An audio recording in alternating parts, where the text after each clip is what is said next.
Welcome back to the Monday Mashup, folks, the podcast we bring you each and every Monday on the upper tier. Joining me, as always, the troops, Mark, our resident referee. How are we, Mark? How's it going, lads? And also joining me, my partner on the previews, the Beat the Bookies, and everything in between, the Dazzler, Darren. How are we? I'm all good, Niall. How are you, pal? Yeah, not too bad at all. This, lads, is the penultimate Monday Mashup this season. We've only got one more to go, and that will be next Monday. It's very upsetting. When everything will be more or less decided bar the Champions League final. But we've got plenty to get through tonight. Very upsetting. We're going to be going through the results from the weekend. We've got a few. I'm told to mouse about this. You're going to get muted if you keep interrupting me. And we're going to go through a few hot topics. We're going to have a look at some of the dirtiest teams in Premier League history. We did a little list on them as well. Some interesting stuff there. We're going to have a chat about transfers and a few other little bits and pieces we're going to throw in there. Mark's going to discuss some refereeing decisions and some VAR decisions over the weekend, which should be interesting. But I'll begin with the results. FA Cup final, 0-0. Liverpool winning 6-5 on pens, sealing a domestic cup double. Sunday, Tottenham 1, Burnley 0. Massive result for Tottenham on Sunday, taking into account tonight's result. 2-0 Newcastle. Fuck Tottenham, we were booing the Scousers. Aston Villa 1, Crystal Palace 1. Stevie hopefully saving a bit in reserve for next Sunday. Leeds 1, Brighton 1. Last ditch Leeds to save face in the Premier League. What a goal. Watford 1, Leicester 5. West Ham 2, Man City 2. Shattered dreams. Wolves 1, Norwich 1. Couldn't believe it. You know anyone that tipped it to be a 2-2 draw? I think there was a lad I was talking to last week on Zoom. Might have spoke about that, all right. I'm sick of him getting West Ham results right. I wish he'd picked the right result for us for the league. Everton 2, Brentford 3. Collapsed by Everton to keep them back in the relegation battle. Brentford coming back into that game, even though Everton, I think they had a goal with only 10 men as well, had a man sent off. That was the fourth. Two men sent off. Sorry, yeah. Oh yeah, Rondon came on, and made a show of himself as usual. And then of course this evening, Newcastle 2, Arsenal 0. Arsenal look like they're absolutely collapsing, and I know the man beside me there is going to say, "Yeah, I kind of predicted that as well. Told you so." Yeah, where do we begin? Wasn't too bad for you. You guys, it wasn't too bad for the weekend. You guys had a weekend off, so it was all good. Great, I think it's the first time we had a weekend off and we went up a space.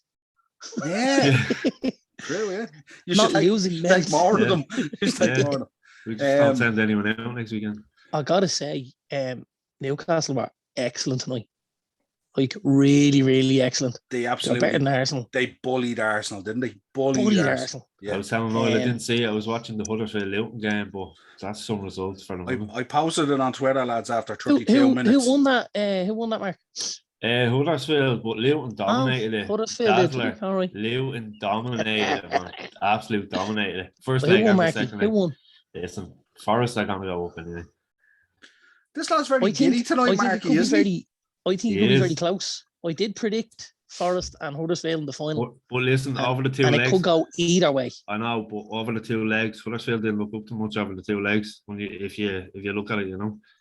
Looked tired legs out there tonight. Obviously, Jordan Rhodes' experience came in there to follow. Like he's some left foot, like some set piece taker, you know.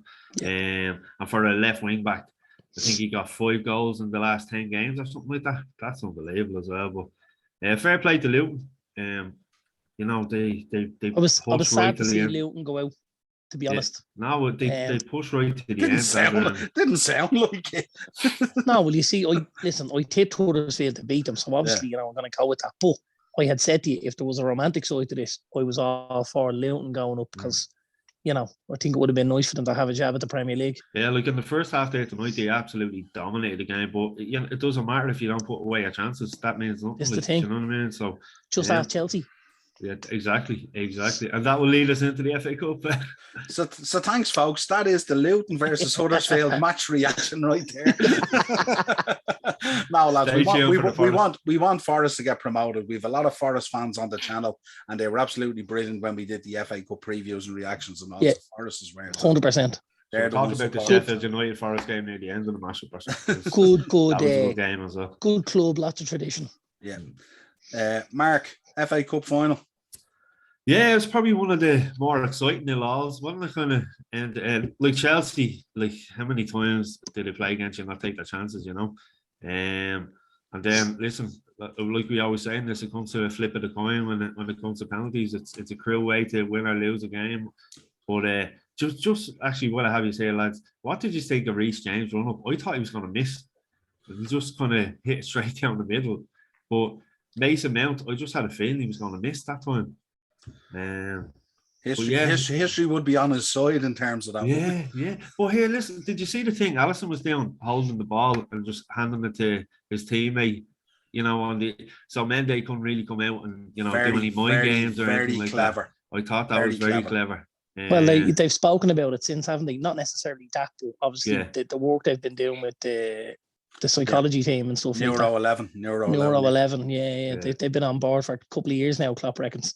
And if you look at the two penalty shootouts, like, they never really looked in danger of losing either of them, did they? Yeah, I was worried when Mane missed. I was thinking, oh no. Well, if anyone was going to, you thought with him because he's playing against his international teammate. So, you know, they practice penalties and training all the time on international break. Yeah, but you would expect that you'd switch on and go, right, he's used to me going this way. I'm just going to go the opposite way. It's all good. I'll blast it up the middle. He was told where to go. Klopp told him where to go. Yeah, Klopp told him to go that side. Klopp told him to go that side. Yeah. So that's why Klopp held the hands up. This is the whole Euro 11 thing and said, no, wasn't his fault. It was my fault. I told him to go there. Yeah. You're going, fucking hell. Like, surely he's allowed to put his own penalty away. Well, lads, and you know yourself from penalties, if you're going to go that side, try to hit the corner. He left it at a great height and, you know, for the keeper to save, you know, that's a way. Especially for a guy with that kind of reach. Yeah, exactly, Yeah, and Darren had spoke about that Mendy being a big keeper as well. Mark, Darren highlighted that last week on the preview. Mark, just wanted to get your thoughts. We've been very vocal this season about referees and their performances. I thought Craig Pawson was excellent for the cup final. Yeah, no, looking back on it, yeah, definitely, especially when you've seen some of the stuff that went on Sunday. It was a very well officiated. But like, it's great to see in finals, but we need, like we've talked about, consistency. You like to see it throughout the whole season, not just in one big game, the final game of cup competition. But no, fair play to him. He was excellent. And both teams, I thought, played what they call the spirit of the game. You know, that's the way it was a fair enough game. Yeah, I think it was 76 minutes or something before Reece James was booked or something like that. But I thought the game at times was a physical game as well, but he let it go and he understood the magnitude of it. You have to listen, you can't stop it. You have to let the game flow. Like I said, I always try to play advantage. I always say to the lads play to my whistle. You try to let it go as much as you can. But yeah, no, it was a really it was good to watch. I know it's 0-0, like I said, but it was a really good game to watch. And listen, Chelsea probably the last few months have kind of wilted off a bit, but with a few kind of tweaks, they could be up there challenging yourselves in City, like, you know. Darren, cup final. Yeah, you know, was a very similar game to the Carabao, wasn't it? Yeah. You know, in the pattern of play and stuff like that. Again, thought Chelsea were excellent. I suppose when you go in without two of your kind of headline acts in Werner and Havertz, makes life a little more difficult. But on the other hand, you know, Liverpool lose Salah so early in the game, so it kind of levels the playing field a little bit, you know. I thought Lukaku was very poor, man. Like, if you look at Chelsea and he's your kind of spearhead at the top, I just thought he lacked so much in the big game again. And listen, it's easy for us to go at him because this isn't something that's going to be a shock to people. It's happened before where he plays against big teams and he goes missing. But I just think if you're Chelsea and you're looking to get involved in Premier League discussions, you know, if you're looking to get involved in Champions League, if you're looking something has to change because you can't keep him as you know your out and out 9 and have him not affect the game as much as he did at the weekend. You know. Yeah, definitely. Look, you'd mentioned there that the tweaks they need to make. That's something they need a target man, and it's not Lukaku. Listen, he did a 100%. decent game against Leeds, but come on, you seen Leeds' defense this season, like that's anyone could do that. But yeah, I just thought he went missing. Like he did that for us plenty of times, Yeah. But I think the annoying thing I think for fans is, when you see what goes on against Leeds, you maybe see that little ray of hope and you go, geez, you know what? He was all right tonight. Did well, scored a goal. If he shows up like that on Saturday, he just doesn't show up. Yeah, exactly. Is the problem. He just doesn't. Yeah. When if it's any of those bigger teams, he's just not available.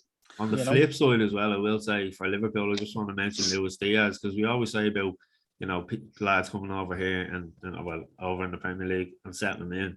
How well has he settled in? Like he looks like he's been playing there the last 6 or 7 years, Yeah. I thought he's been excellent. I just thought I'd mention him, Yeah, he was brilliant. I'm gonna make a special mention for a guy who I don't tend to make special mentions for.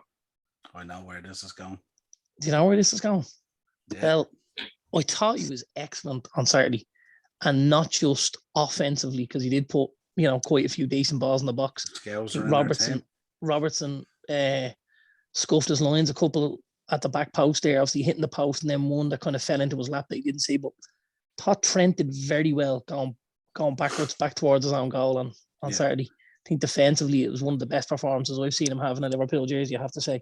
Thought he was excellent. So yeah, he ran himself into the ground. You could see after 120 minutes he was absolutely wasted. Robbo was still had it in his legs to step up and take the penalty, though, didn't he? Exactly, yeah. That's that good in Euro 11. That's it. Mentality. Are they sponsoring the show tonight, lads? Is it? If they want to become sponsors, it's not a problem. We're open to it. Give us a call. The Upper Tier Podcast at gmail.com. No problem at all. Let's get into something else. I mean, I think the top 4 race, I think, is ran now. I think Spurs are playing Norwich on the last day. I'd expect them to go out and pump them. And not only that, depending on whether Salah plays or not, I think it could be an opportunity for Son to steal the old golden boot by the looks of things as well. But let's not dwell on it too long, because I think it's going to be Chelsea and Spurs. I don't see Arsenal. I can't see it going that way unless there's a massive collapse of Spurs. No. The relegation battle, I mean, we've 3 teams in there. Who goes down? Still very finely poised, I would say.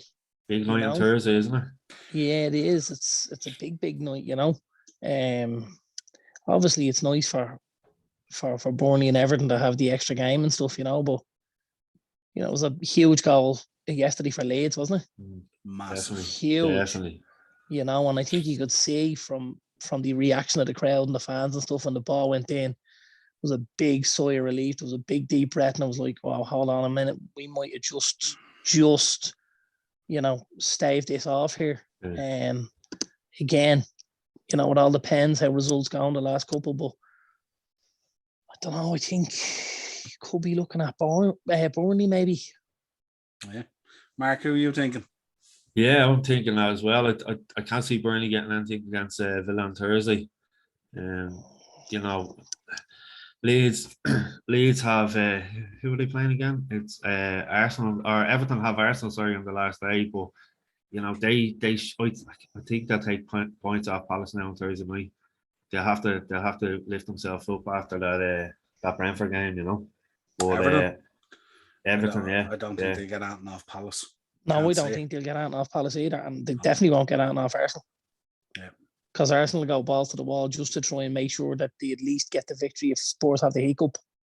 Yeah. Which won't happen. But so you may be looking at Everton staying on what they're on at the minute, but possibly just staying up because they've got that very small buffer. I have to say, lads, it's going to be a very exciting Sunday, isn't it? Yeah. Absolutely. I mean, so much still to be decided, so it's going to be absolutely excellent. It's going to be some beat the bookie this week, huh? all 10 games, 3 o'clock kickoff. We'll have fun with that, won't we? Too right. Jeez, it's going to be immense. Giddy up. I might do your mate again. That right, Niall? Alan Sam Maximin, is it? He'd a cracking game by the looks of it tonight. Make sure you include Coutinho for 2 or more. That's all I'm saying. I hope Stevie rests a lot of the lads on Thursday. This is Stevie's chance of redemption. There'd be uproar if he decided to do it. Wouldn't you love the shithousery of it? Be class. Imagine Pep. Man. Imagine Pep. Pep would be going perplexed. Now, don't forget, you have to pick up something tomorrow night first. I know, I'm not overlooking that. Don't worry, I dropped the preview earlier today. So that won't be easy either, I have to tell you now. It won't be, but look, this is what quadruples are made of. Are you still going for that? Yeah? This is why it's never been done. Until mathematically it can't be done, I'm living in hope. I'm lighting candles down in Westland Road, Mark. It's all good. Let's talk about, I suppose, a couple of the issues that have fallen out of the cup final. Jordan Henderson, the first Liverpool captain to lift 6 different trophies. So shout out to Jordan Henderson. I know his career at Liverpool took off to an indifferent start, like say, and Rodgers wanted to push him out the door and all towards the end of his tenure and stuff like that. So it's great to see what Jordan has achieved by sticking with it and stuff like that. Shame he runs like a 3-legged donkey, you know. He can run whatever way he wants. He's our captain. All good. I do show though, in fairness, like, you know, you might be the most skillful, but if you put your head down and graft, you know, there's a career there for you. But remember, Ferguson said about his knee is that he can run right. That's why he wouldn't have taken when he was at Sunderland that time. The one I was shocked at yesterday, lads, Jurgen Klopp became the first German manager to win the FA Cup. That was an interesting one, wasn't it? Like, I was surprised at that. Sig Heil. Yeah. And then there was this talk today that he's become second to Fergie in terms of winning the complete set. It's only himself and Alex Ferguson that have done, and he's second to Alex. And they were doing comparisons today between himself and Alex Ferguson. And I was thinking, he's still way off Fergie, lads, in terms of comparisons and stuff like that. But it's nice to complete the set. It's an impressive set to complete. Yeah. In fairness, you know. It's especially in this day and age when you see all the money that's bandied about and the way the play has changed over the years since Sir Alex would have taken over us. So, you know, all you have to do is applaud him for what he's done as well, you know. Yeah, absolutely. One I wanted to touch on, Mark Noble, being an absolute brilliant servant to West Ham. Something that we don't see a whole lot of these days and probably won't see a whole lot of in the future, the way the market and the way the business has gone, really. Spent 4 years there as a youth, and then from 2004 to 22, stayed at West Ham, 470 games, 55 goals. It was fairly emotional yesterday at the end of that West Ham game, soon coming out, even if you're not a West Ham fan. It was brilliant to send off that they gave him and stuff like that, but it's kind of, to me, it felt like kind of the end of an era in terms of these players that spend their whole career at their club. Darren? Yeah, I watched quite a bit of this actually and read quite a few articles about this, and the guy's just a class act. He really, really is. I suppose earlier on I read something on social media, and he had left a letter in the press box in West Ham. I've seen that, yeah. For all the journalists and the reporters. He said, you know, thanks for the last 18 years. I hope I've been fair, honest. You know, somebody you come and talk to. Thank you for doing your job, blah, blah. They spoke to him about, you know, the Ireland thing, because obviously he's grandparents over here and stuff like that. And he said, you know, I never dreamed of playing in the green jersey. He said, and it would have been wrong of me to rob a cap from somebody who did. Yeah, I just thought, fair play, you know. And then obviously there was he came out the day before the game, and this is the part that really got me. Not the day before the game, the days leading up to the City game. And he said, you know, he was talking to Jeff Shreves on Sky Sports, and he said, you know, this isn't about me. He says, and I've already told the manager, he said, the result on Sunday means more than me playing minutes. So he said, if I have to sit on the bench to watch them boys get a result, let it happen. And I just thought, I hope Jesse Lingard's brother is listening to this. Yeah, tosser. Yeah, that's what a real man does. Yeah, there was a lot of class act stuff came out from him, wasn't it? And the best was, did you see the picture of him in the suit sweeping the changing room? Because obviously That's what he used to do with all the away changing rooms, you know. That's he's a class act. Like imagine imagine how we felt coming out. Did you see Noble 16 across the stand? They were all holding up the placards, like, you know. But yeah, he's one of those that he's a dying breed. How many times would you see a one club man now? It's going to be very, very rare. Again, with the money that's going around, with the agents that are in the game now. But it's great to see he's a class act, and we wish him the best in the tournament. And especially for a guy who's such a good baller as him as well. And you think of the ups and downs of West Ham as a club. He could have easily had opportunity, and I'm sure he would have had offers to walk away and stuff like that he turned down and all, you know. So yeah, I just think go ahead, Darren. He picked his West Ham ultimate team. Did you see this now? No. This was of the players he's played with. He picked it with James Collins. You know, James Collins used to play centre half. Welsh lad with the red hair. Yeah, so they picked it. So they had he put Fabianski in goal. Said Fabianski was just top drawer. He had Lucas Neal at right back, and he had Aaron Cresswell at left back. And then the two centre backs, he had Collins in with Winston Reid. And then in the midfield, he had Declan Rice. And then either side of Rice for himself and Scott Parker. Nice. Through the middle, he had Carlos Tevez. He had Yossi Benayoun on the right. Said Yossi was quality. Said then he went on to play for Liverpool, Chelsea, Arsenal. And then he said on the left, he says was the best player he ever seen in a West Ham jersey. Any ideas? Poyet. Dimitri Poyet. Said he was in training with this guy, and every day he just thought, why is he here? What is this guy doing here? He said, this guy shouldn't be near us. Like this guy's Barcelona, Real Madrid written all over him. It was amazing the decision he made at the time to leave West Ham, wasn't it? And he went back to France, didn't he? Yeah, he's still at Marseille. He went back to Marseille and he's still there. Yeah, he's still bottles thrown at him every week. Yeah, and he brought Marseille to the semi-finals of that Europa this year. Yeah. They only ducked out to Feyenoord in the semi-finals. Did he go back to Marseille? Was he there as Marseille as a junior or something like that, or was there a link there beforehand? Wasn't there? He was there as a youth, wasn't he? Yeah. I was thinking that. Yeah.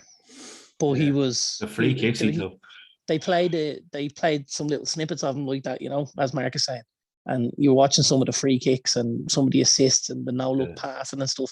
You were like, this guy's like he looked like Ronaldinho at times, the way he did stuff. And I thought, oh my God. Because for 18 months, he was box office in the Premier League. Yeah. Box office. I remember that move to Marseille as well. There was a lot of bigger clubs in from because he was playing really well at the time. Really well. And you see Prince Albert of Monaco was there yesterday. He said he started watching West Ham when Poyet played for them. So Mark Noble invited him over as a guest for his last game there. So he was in the stands there yesterday. That's cool. Mad. Mark Noble must be looking for a yacht, Bert, is he, for the harbour or something, is he? You know, I think after hearing all I heard about the lad in the last week to 10 days, I think I'd happily give him one. Well deserved it will be. Well, in a world full of cunty footballers, you know? Yeah, absolutely. Really sets a gold standard. Fair play to you, Mark. Yeah, so hats off to Mark Noble. I thought we just addressed that because I thought it was really important to go through because of everything that came out on the send-off and everything else. It was a huge deal, and he was there 22 years in total, so fair play to him. That's all. An article came out there the other day, lads, about the dirtiest teams in Premier League history. And of course, there's no prizes for guessing who was top of it, but it was Leeds this season. 97 yellows, 3 reds, 100 cards in total, which I just think is ginormous. Happy birthday! But absolutely massive. But yeah, it was an interesting list, you know. Mark, I don't know if you got to look at the list or did I send it to you? Yeah, no, I was seeing some. I'm just looking at it here. I was seeing some of the names there, just like, but that even like that Derby County squad, you had was it Craig Burley, an aging Craig Burley in the middle of midfield, lumping lads out, but like, you know, he was losing his legs. They had your man, Chris, or what's his name, Elliott at the back, big baldy lad at the back.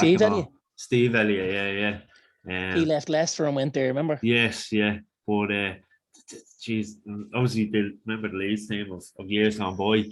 Don't remember the first lockdown, ITV, I think it was ITV4, were showing all the classic games from years ago. The pitch is obviously in bits. and you got the lads going around kicking lumps out of each other, like, and the referees allowing it. Like, it's unbelievable. But it just shows you how desperate Leeds are this season with that kind of stuff. You know, they're always on the back foot trying to break up play and losing the ball, kicking out and stuff. And we've seen how many players have they got sent off over the last 2 weeks? Yeah, absolutely. And Two and two consecutive games, didn't he? Yeah. And I think, I suppose, if they do end up getting relegated, that's where you really have to look, isn't it? Is the pestilence of, like, just those. I mean, you look at those 97 yellow cards there. As you said, how many of them are like from, you know, kicking out at lads or kicking balls away, or, you know, stupid bookings that you shouldn't pick up, you know what I mean? And it's just... But you look at them lads who sending us, Ailing in the corner against Arsenal. There was no need for it. Like, ridiculous. Like, mental. Yeah. And like Daniel James then, like, the follow through again, and Kovacic against Chelsea. Like, it's in a position in the field where there's no real danger. He makes the challenge. He could have broken his ankle, but just stupid decisions. But Mark, like, that's what happens with desperate teams. Sorry, what do you think about?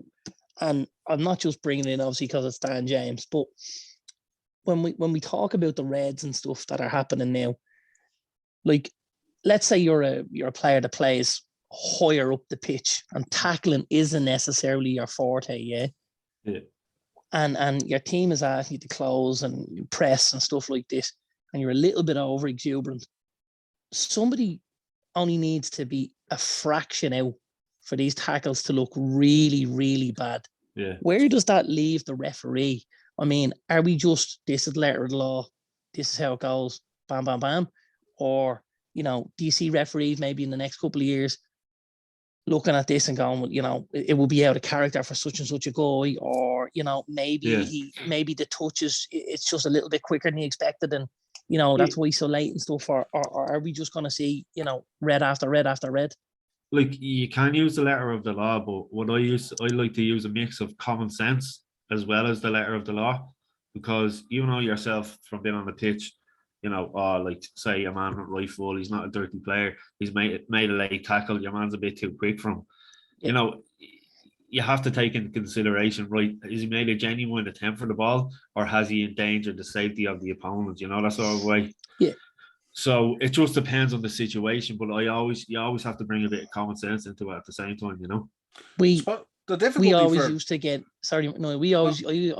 in trouble when we were training with our own football club, because you know, I was in goalkeeper, and goalkeepers always wanted to play outfield and the five-a-sides and bits and pieces, you know, have a bit of crack.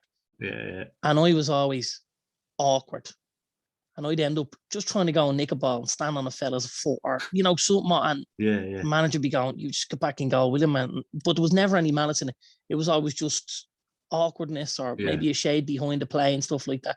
But I think it's, you know, going forward, like, if you look at the way Leeds picked up cards this year, this could be the start of something. If, you know, if you're a team down the bottom of that league and you're struggling, it's 2.5 cards a game. It's not a huge, you know, it's not a huge step to see that broken next year. Yeah. And like in fairness with VAR there as well, like, there's probably a bit more, like, Ailings, that went to VAR. You know, but I don't know why he wasn't sent them off in the first place. But answers on a postcard for that one. Yeah, exactly. Well, we spoke about it before. That's the referee pushing it back on VAR. Yeah, so with VAR, there's probably, I don't know what the stats are, but there's probably 60-70% more red cards with VAR this season than it would be without it. You know, so it's just something the FA are going to have to work on. Well, FIFA are going to have to work on it with all the referees around the world, and you know, try to sort something out. But like I said, just try to use common sense at the same time. There's no point knowing all these laws if you're not going to use your own head, put your own common sense touch on it as well, you know. I suppose the danger that I wanted to bring up is, if you do go down the road of common sense, and we like that, of course, are you setting a precedent then within the game? Let's say if two midfielders then go in and get stuck into each other, or, you know, it's a slightly late challenge or whatever it is, then where does common sense come in there, or do you go and you reach for a card? Possibly lose a level of consistency then as well? Yeah, that would be my concern on it. Whereas if you're looking at a forward who goes in on a defender or close down a keeper and he's just a bit clumsy or something like that, and you go, all right, common sense would say this guy's he's not a nasty or a bad player or anything like that. But you'd want to be, as a referee, you'd want to be doing your homework on that, wouldn't you? Because I don't know whether a lot of the referees, especially in the Premier League, go into that depth. I think they rely more on VAR being the guy that makes the decision, and they just issue the punishment. Yeah. I'd imagine they'd all know who the offenders were week to week. Yeah, but you've seen it change, Darren, recently. If you look at it, they have been allowing the game to get more physical on the tackles and stuff like that. They've been letting stuff go. You've seen it like at least for the last 2 months, lads have been allowed to put in a challenge. Yeah, because they have the retrospective action of the red. You know, so they know if it's something they've glossed over, VR are going to have a look at it and go, maybe having another little look at that, bring you over the monitor or whatever. And you know, as soon as you go off to the monitor, someone's getting walked. Yeah, but you remember earlier in the season, lads were just barely getting touched and they were going down and getting free kicks and stuff like that. A lot of that had been taken away and you were actually allowed to put in a tackle. And if you were putting in an honest, decent tackle and stuff like that, they were letting it go. Like pausing the other day in the FA Cup final, there was plenty of tackles going in there. But like he wasn't, you know, he was letting the game flow. He was telling lads to get up and he was getting on with it. And you know what I mean? He was reffing it probably the way a game should be reffed. And then it got to the point, obviously, the Reece James one was a tackle that like had to be booked because there was persistence, you know. But it's just, I just thought it's a weird one to try and figure out if you try and make allowances and how do you keep that consistent then, you know what I mean? Because if that was the case, like as a Premier League referee, you're never going in with a blank canvas. Like I would be going out on a Saturday or Sunday not knowing the players. Like back in the day, you know, Jeff Winter would know, Paul Scholes is playing here, he has a yellow card and he can't tackle. Do you know what I mean? Or Rafael de Silva, he always had a yellow card in him as well, you know. But it's just trying to find the right balance, you know, to kind of like you look at them. Listen, how many yellow cards was it this season for Leeds? 97 or something? 97 and 3 reds. That's you know. That's welcome to the 100 Club. Yeah, that's discipline, you know, like you know what I mean. But like I said, it's just the way their style of play. You know, they lost the ball an awful lot this season, and we're probably just little nicks here and there to try win the ball back and just out frustration more than anything. Yeah, and it was just an interesting one. Another thing that came up the other day, I was listening into the kickoff show on the True Geordie podcast. And a debate came up the other day. They were trying to rate in order all the trophies that are available. So in what order do they come and stuff like that? And it sort of fell into a debate between the Premier League trophy and the Champions League trophy. Obviously, they're the big two. Where do you guys lie on that in terms of the Premier League trophy versus the Champions League trophy in terms of, you know, what's the biggest one and why, or what's the more important one and why? And I read something that was on our WhatsApp group earlier, and it kind of answered it. Not that it answered from it. It basically took the words out of my mouth because I was going to say the very same thing, and that came from our pal Greg from the on the slab, you know. And Greg said the Premier League is harder to win. The Champions League is more prestigious because of it's European football. But I mean, you know, the Premier League's got 38 league games in it. So to get to the top of that tree for the end of the season is a tougher goal than your round robin with 4 teams and then your 2 knockout legs in your final. Like, what are you in the Champions League? Your 13 games for the Champions League if you just qualify straight for the group 3. 6 games in a group, 2 knockouts. I tried to work it out. I thought it was 15 to win it in total or something like that. Thought 13 myself now. Yeah, I'm not too sure now. I thought it was 15. You know, and even of those 13, you can lose games. Yeah. Because, you know, you only need to be top after. You only need to be in the top 2 coming out of the group. And then you only need to score more goals than the other team over the 2 legs. You don't necessarily have to win the games. So, you know, I would say the league is definitely tougher to win. But I definitely think the Champions League is a more prestigious competition. Yeah, I suppose in thinking it's tougher to win, and I was thinking about that today. Like, if you think about, I suppose it's tough to judge it now because when you guys go back and you look at United and you look at the battles you had with Arsenal and the battles you had with Chelsea and stuff like that, you generally look at the title race, and I suppose after Christmas, say end of January, it's really normally down to 2 teams or 1 team has just bolted or something like that, you know. But there's a consistency to it and a wear down to it because it is over 38 games, obviously. But then if you look at the Champions League, and although the English teams have become very dominant in it in the last few years and stuff like that and all.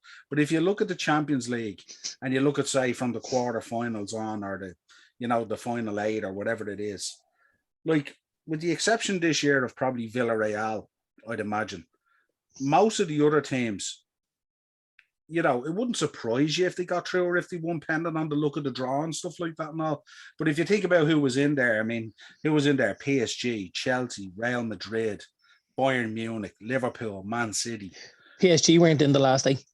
Well, you know what I'm talking about. From the knockouts. Yeah, but in general terms, like, there could be, if you even get down to the last 16 or whatever it is, there's probably 8 in there that are in with a decent chance of winning it, pending the draw. Yeah. And that's when it only gets interesting, I think, now, is the last 16. Some of those groups. And that situation's going to get a lot worse. I know, yeah, big time. It's about that's for another show. Yeah, the group stages are poisonous at times. Yeah. So you are in agreement. The Premier League is harder to win, but the Champions League is more prestigious. I don't mind, lads. I have both the trophies upstairs, so it doesn't matter. So if you start out in the season, and if you started out in the season, then right, and you parked the idea that you're both Man United fans, and you were given a choice to win the Premier League or the Champions League, what would each of you go for? You could only win one. It would depend for me on what we had done previously. Do you know what I mean? Yeah, so, I don't know about you. I take a Carling Cup at this, or a League Cup at this stage. That's what I'm going to take a fucking milk cup. What I'm saying is, forget about Man United and forget about all the prestige of what you've won and stuff like that. If I'm asking the two of you was here tonight, let's suppose it's an independent new team that's going into the Champions League, and you could either win the Premier League or you could win the Champions League. Which would you pick? I think there's a stepping stones kind of way of looking at this, and I'd imagine there's very few teams that have, won a Champions League that haven't won a league title in their country in the previous number of years, because they're going to be, obviously, to get into the Champions League, they're involved in at least the top 4, let's say, maybe top 2 in some countries, and I would say over the course of a number of years, they probably would have got a league title or brought themselves to that level to then go. It's few and far between that you just rock up in 4th place in the league and go out and unless it's a shot from the blue. Sorry, so for me, I'd still go with the league. I probably would as well, but kind of from a fan's point of view, isn't it more exciting to win the Champions League in a one-off game than it would be, in a league over a 38 game period? Just as an excitement type of a thing, that's all right. Well, I suppose when you're playing at the top of your game, and if you go back to the great Man United sides that were winning and winning and winning, the league for them at times must have been. Can you even just say that to me again, just so I can hear it again? It was a while ago, but I'm bringing you back there. This is Doc Brown, the DeLorean. I just drifted off there. It was lovely. But you'll remember those times in the league where, like, it was just workman, like it was result after result after result, to the point where it probably got boring in terms of just beating teams, right? But if you think about it, never got boring winning league titles. I don't mean winning the league title, but I mean in terms of the week-to-week grind. Like, if you're going out against a Norwich and then you're going out against a Derby and you're going out against a Sunderland, and no disrespect to them, and you're just result after result after result. But then when you get to the Champions League, and you're kind of, as Mark says, the excitement of it, you're going out against a Juventus or a Barcelona, or a Bayern Munich or whoever it is, and the excitement of playing that team over 2 legs, that just brings you something different than the week on week. I won't call it mundane, because it's not mundane, but where I'm coming from. Yeah, listen, you got to go to Stoke on a Tuesday night, don't you? And that's different than going to play Inter or AC or Juve at the San Siro or in Turin and stuff like that. Obviously Bayern and stuff like that in the Allianz. There's brilliant games of football in Europe, isn't there? And there's a lot of history and stuff which adds to the competition massively. So I can completely see how somebody would say, you know what, this is the competition I want to win. I suppose for me, like, you know, you want to be champions of your own country, don't you? You really do, because in general, as a football fan, you know, you're going to be around and you're going to, you know, socialize with people that support the same league as you. So, you know, I'm not going to, I get nothing now of taunting the Juve fans because we've just won the Champions League. Whereas if we win the Premier League, I can give it to the, you know, all the Liverpool fans, the 6. But no, but Chelsea even, but fans see, I the can thing find, about it is, and the even 2 if you, City fans. yeah, but even if you win the Champions League, you still give it to the Liverpool fans and you still give it to the Chelsea fans, kind of, don't you? Indirectly. Well, I might give it to the Chelsea fans, but I can't give it to the Liverpool fans. No, but I, 6 of them are but I mean, if you think about it logically, if you win it in that year, you know, you get the bragging rights, you know. But it's an interesting dynamic about, like, you know, being the champion of the country as opposed to being the champion of the continent. You know what I mean? And you would think that the continent would be the much bigger thing. And as we said, it is a very prestigious thing. But yeah, no, I just wanted to get your take on it because I posted in the WhatsApp group today and we got some take on it. But it's an interesting conversation and debate to have, really, you know. Darren, I thought I'd prelude our transfer show that we're going to be doing throughout the summer twice a week. And I popped a few transfers down the bottom of our list here to discuss tonight. The most favourable one for you guys is there's a couple of interesting ones for you guys as Man United fans. Pogba linked with a return to Juve. I'm sure either of you would drive him there yourselves. Bye-bye. I was actually going to offer to put Mummy back and swim. No problem. And you know something, if you offer to him, he'd probably take you up on it as well. I'd put Mommy back and swim to get him out of there, fucking degenerate. Here's one that was a shock one this morning. Kante linked with Man United. What's your feelings on that one? I thought it was a slightly strange one, you know. It's not a move we haven't seen before because obviously, you know, we went in at one stage and took Matic out with Chelsea.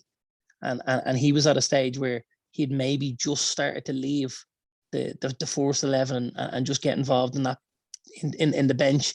And that's something similar to what's happened Kante, isn't it, really, of late? Kovacic just kind of stepped forward and stuff like that with Jorginho.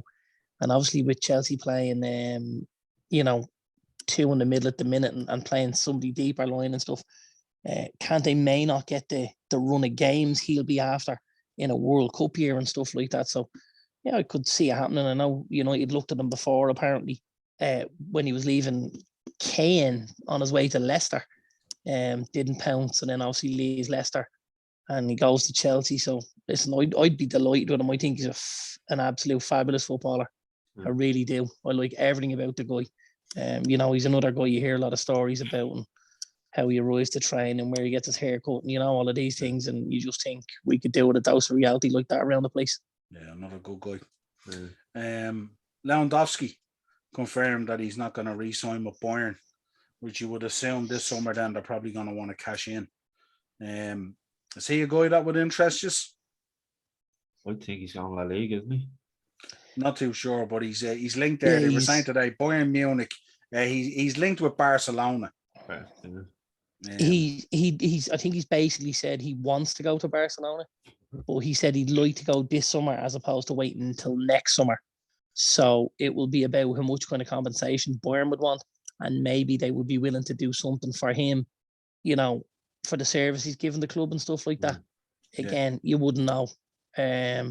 I mean, with how old he is now and with a year left on his contract, he would still hold significant value.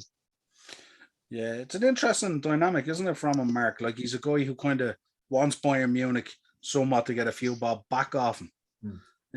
Which is a more forward way of thinking, really, rather than going, you know, I could run down my contract here and go get a big signing on fee in a year or something like that. Yeah. So Barcelona needs someone like him, like, you know, a big name. They're relying on obviously Aubameyang and Memphis to pay. It'd be nice to see him going in there and seeing him outside the German league, you know, because that's where he's been based for the last how many years, like, you know. He do serious damage at Barcelona, I'd imagine. Big time. Serious damage. Imagine him and Benzema in the same league, like. Yeah, but I think, like, you know, this is a big summer for Barcelona, obviously, you know. They've got some jewels still at the club, but they need maybe somebody to go and wear the crown for a little while, and it could be Lewandowski if you could get him in the door, you know. Do you think, lads, he'd suit the Premier League? Yeah, I think he would. I think he'd suit any yeah. league. To be honest, I think he's a goal scorer, and if he can score goals in, you know, in Germany, I think you'd score goals in the Premier League. You know, he has never struggled in the Champions League either. He's got a great international record, so I'd imagine with any kind of service, he'd get you goals. Excellent. Frankie de Jong, heavily linked with Man United.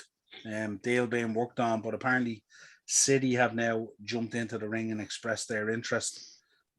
What you thinking on that? He's going to be a Man United player?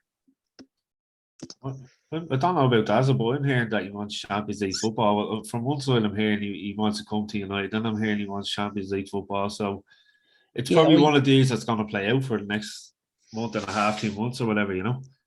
So I believe the story goes something like this. Barcelona have seen it, that he has value in him.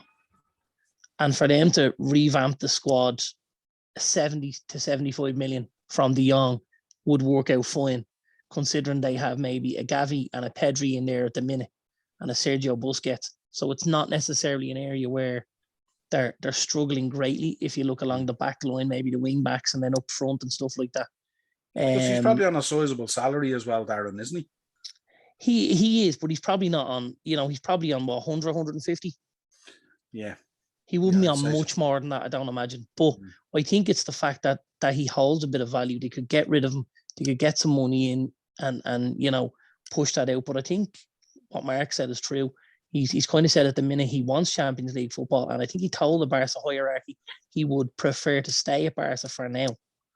You know, maybe he's looking to stay at Barca with the hope that United get Champions League football in 12 months, and then he can say, all right, now I'll go over and see Eric Ten Hag because they can still offer me the Champions League football. He's not somebody that initially would excite me, I have to say. You know, and not the kid's a good player, you know, but I think there's an awful lot more we need. And I think there's a little bit of a gamble with him, maybe, you know.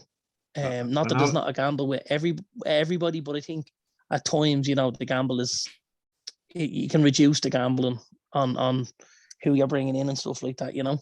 That's right. I know they're not similar players, but would you like to see like an Anthony come over with Ten Hag and, you know, get one or two other players in, and then we go for the Champions League, and then maybe revisit de Jong then next summer?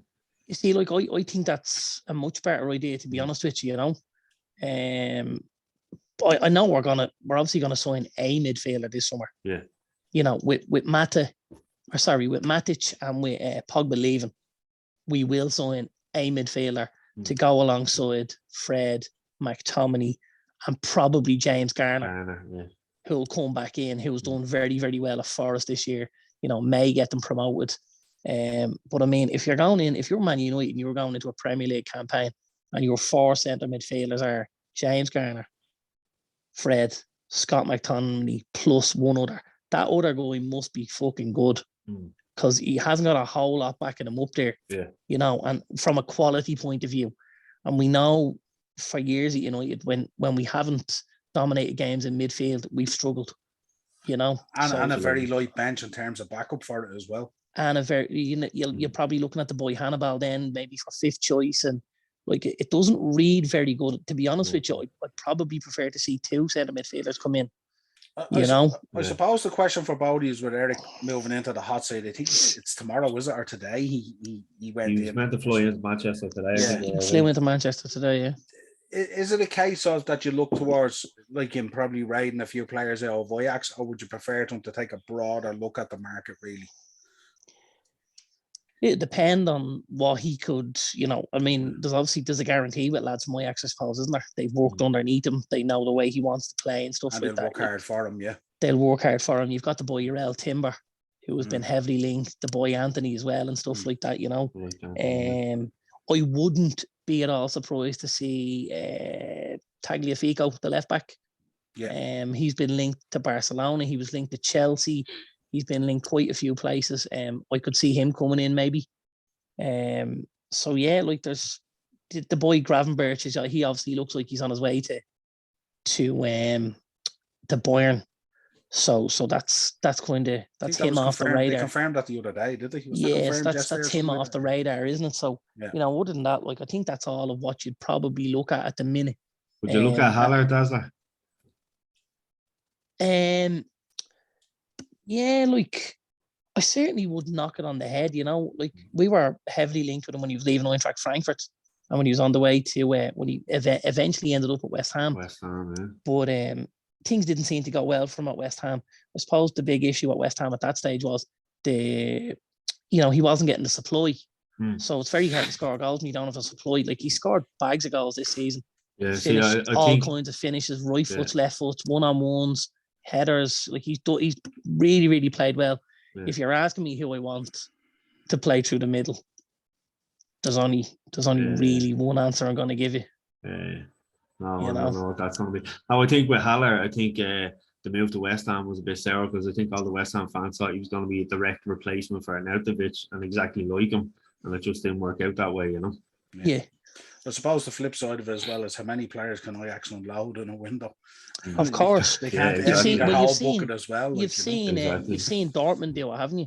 Dortmund have said this thing of we let one go a year. Last year it was Sancho, this year it was Haaland, next year it'll be Jude Bellingham. And that's a prudent approach, isn't it? It's a prudent very approach. prudent. They keep cash flow in the club, don't they? Every summer they're guaranteed 50+ million in transfers coming in from one player, which allows them to go back out into the market and use it wisely to bolster the squad. Yeah, they're a very well run club. Yeah, they learned wisely from their history. Yeah, as we say. Exactly. One of the most exciting players in the transfer window, Tchouaméni.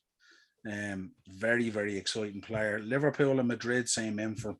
I think most big clubs same in for him. How do you see that playing out, Darren? Could you see him at Liverpool?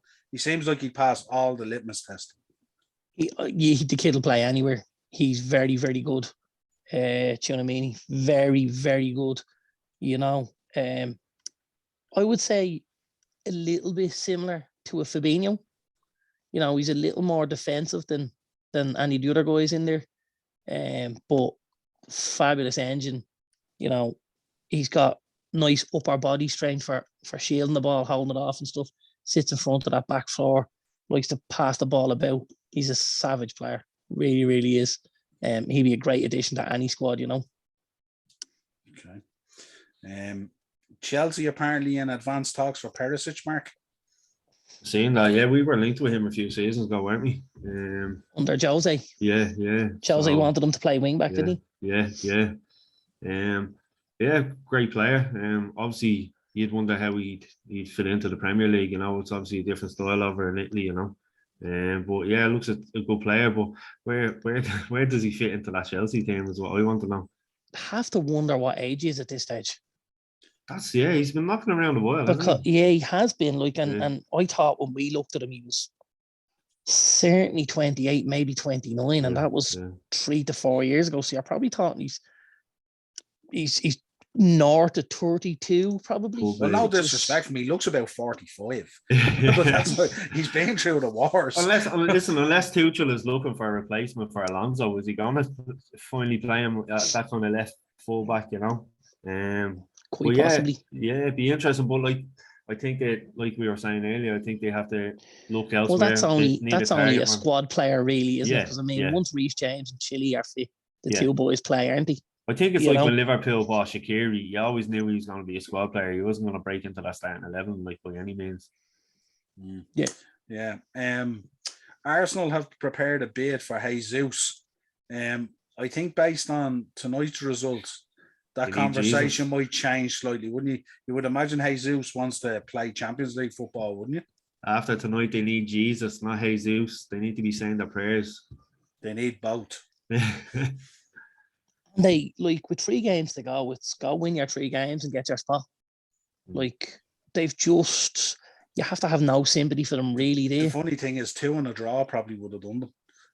Possibly, but it's just their inexperience, isn't it? And their kind of their smaller squad has caught up with them. I think the last few games. So just mentality. I'd say it's a great shout, Mark. The size of the squad is just when you lose somebody obviously it's hard, you know, you're trying to replace somebody, but when you lose 2 or 3 and all of a sudden, you know, you look at the likes of Tierney, who's been out for a while, Thomas Partey's been out, then Aubameyang leaves in January, 3 or 4 of them all of a sudden, then there's a sending off here or there, and you're going, Jesus, you know, obviously Callum Chambers as well left in January. Yeah. You know, I'd say they're looking back at now going, could have done with keeping him. Yeah. You know, and then 70 million for Pepe, and he's sitting on the bench. Out of favour. 70 million for Pepe, and they're probably looking this summer to say, can we get 10 to 15 of that back for this guy? That's a huge loss for any club, you know. What do you think, Darren? I mean, obviously with Julian Alvarez coming into Man City and also Haaland, there's no real choice really but for Jesus to leave, is there? But the question is, he has to go to, it'll have to be a Champions League club, wouldn't it? I don't know. Like, if I'm Jesus, here's what I want. I absolutely want a decent wage packet, you know, and I want games and opportunities to score goals, which guarantees me international call-ups. I think the Champions League is nice, but I don't think it's the be-all and end-all. Like, could I see him at Newcastle? Absolutely. Absolutely. And I think he'd be phenomenal for Newcastle. Phenomenal. Either playing him wide as City have done, or playing him through the middle. Because he's a pest. His work rate it's scary at times. The guy is a phenomenal engine. You know, he's really going through a purple patch with goal scoring at the minute, and you know, obviously won the penalty then yesterday, and didn't get the assist in fancy football because Mahrez fussed it. But he's, you know, I think he could. I think Arsenal are probably still in the shake-up for him, provided somebody much bigger doesn't come in. And you know, like that's if you are a Jesus and you're looking at Arsenal, you think, right, you've Odegaard, Martinelli, Saka, Smith Rowe, these players, these creative players, and play him in the middle as a target man. You know, we've seen him score goals like that for City. Well, and listen, on the flip side, he starts playing on the shoulder, guys, you know, and he's got service coming in from there. He could do very, very well for Arsenal. He obviously knows Mikel Arteta from his time at Man City as well. You know, he'd be moving to London. There's a Brazilian there already in Gabriel, and then Martinelli as well. So like, there's a lot of pluses if you're Jesus going to Arsenal. I suppose the risk is that, I mean, a lot of the potential development of the squad probably would have been hinging a bit on the Champions League money, to a point. And I think now, if that's probably not going to happen, the drop down to Europa League money is massive. And I just wonder, is that going to have a factor in it as well? Because we know that Arsenal need to bring in a number of players. Has to have a factor, doesn't it? So I would have thought that would be a factor in his thinking as well, because I don't know. I think maybe if they were talking to his representatives, I'd imagine the plan to rejig the squad and sign players and stuff like that wasn't, you know, pending that 60, 70, 80, 90, 100 million, whatever you get for the Champions League, you know, depending on how far you go, whatever it is. And now that money isn't there, potentially they're probably going to have to rethink their strategy this summer, which may get him thinking, well, maybe that's not the place for me. Or you could just go to Newcastle and play with John Joe Shelby. Sorry, Dazza, go ahead. Wasn't there? He won't be playing there next year. Well, he'll be at Forest or Fulham or Fulham. But that's where Shelby will be. Shelby be at Fulham. Newcastle as well. Nice New Jersey. Just saying. The white with the green trim. The white with the green trim. The Saudis are coming. There was a little bit of talk, wasn't there, that they were going to look and try and get a double deal done out of Man City, wasn't there, with Sterling and Jesus? Yes, I read about that. Yeah. Now listen, it's a long shot because I don't know what Sterling's got left in his contract, but probably a lot more than Arsenal could afford at this moment in time. Sterling's one of those guys who always seems unhappy, though, doesn't he? Regardless. I think he's just got one of them faces, hasn't he? But he just always seems unhappy. He's always seems to be linked with a move every single window. He's always in there at some stage. It's a weird one. Like, remember last summer, Real Madrid, and then in January, Real Madrid again and all. He was just getting that's agents just trying to keep him in the papers. Like, Ramos's agent's done that for years. Yeah, except Ramos could have easily moved because he was world class. Sterling's not too bad either. Yeah. No, he's not. He only just bottles it against United. Yeah. His little dinosaur arms and legs. The last one on the list, lads, Paulo Dybala. I know, Darren, we spoke about him today, but apparently he's been linked with United, Newcastle, and Arsenal. Many times has it been linked with us, like that. Seriously. I want no hand actor part of this guy, like none, not even a little bit. The chances are he'll just re-sign again, won't he? He definitely won't sign at Juve. No, absolutely not. And could be something Newcastle might look at. He won't sign at Juve with Pogba coming in either, because Juve won't have the money to cough up for Pogba if they're outlaying it on Dybala. Would you expect the same in the Premier League, Darren? I think it's a natural progression, isn't it? You know, Italy, the step up. Now, listen, Barcelona could get involved here. Barcelona could very well get involved here. You know, they're partial to now South American. I think you could go in and do well there. Behind, you know, would you like him to play in behind Lewandowski next season?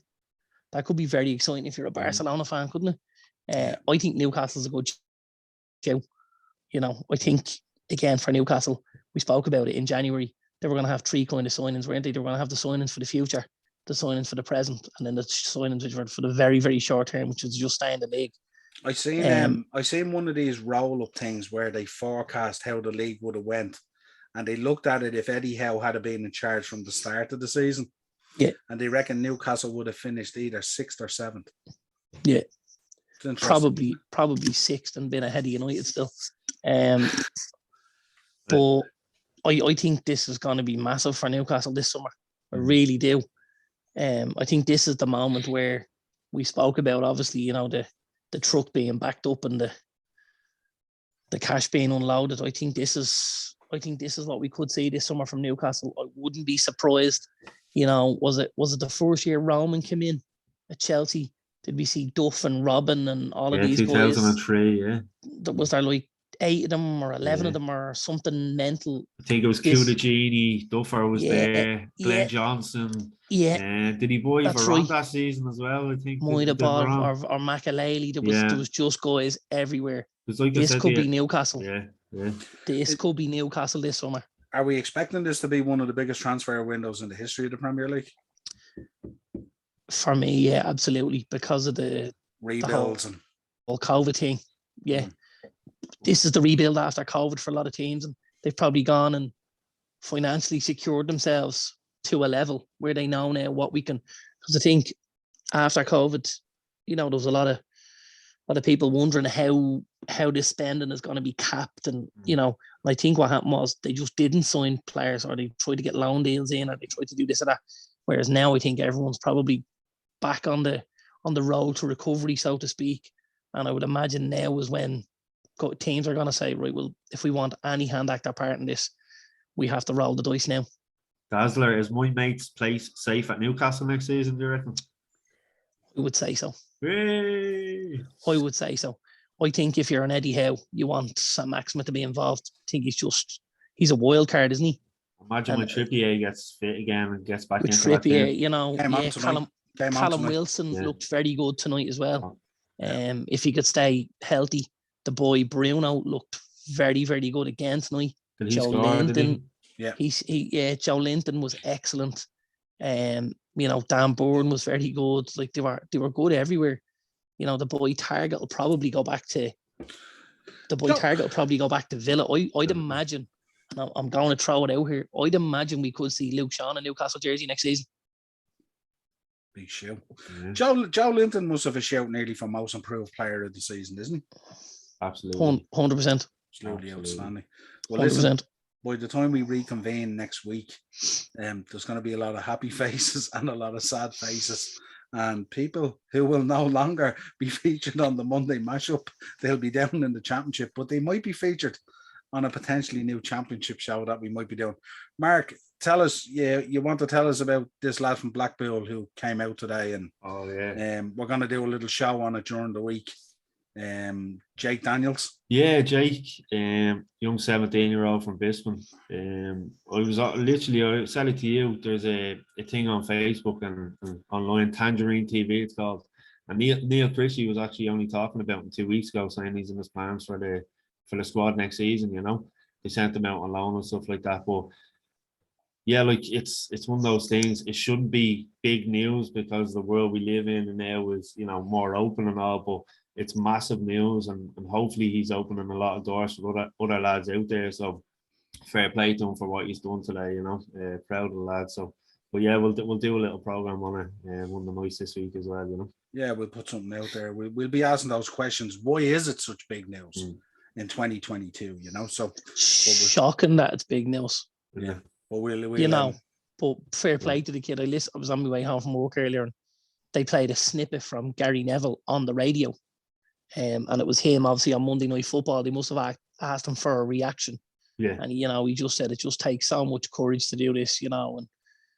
The one thing you'd hope is that it doesn't go on to harm the boy over the next number of years. You know, it shouldn't. Yeah, we absolutely know it shouldn't. But he obviously has a career ahead of him. He's 17. He just made his debut for Blackpool in the last couple of weeks, if I'm right. Yeah, he came on against Peterborough there a few weeks ago. Yeah, so there's obviously talent and ability there. You're not playing the championship at 17 unless you're a decent baller. You know, and hopefully he still gets his crack at the title. You know, he fully deserves it, and bravery to boot. Fair play to you, kids. One thing I will say is he said he told his mum and his sister who he lives with, but they always knew, you know. And he said it was like a weight lifted off my shoulders. And he played for Blackpool under 23s the next day against Accrington Stanley, and he scored 4 goals. So that says it all. So if you're a player out there at the moment in the Premier League and you're struggling to score goals, maybe you need to lift that weight off your shoulders as well to get you rocking. Who knows? That's it. Could be very different weights in the Premier League though. Could be.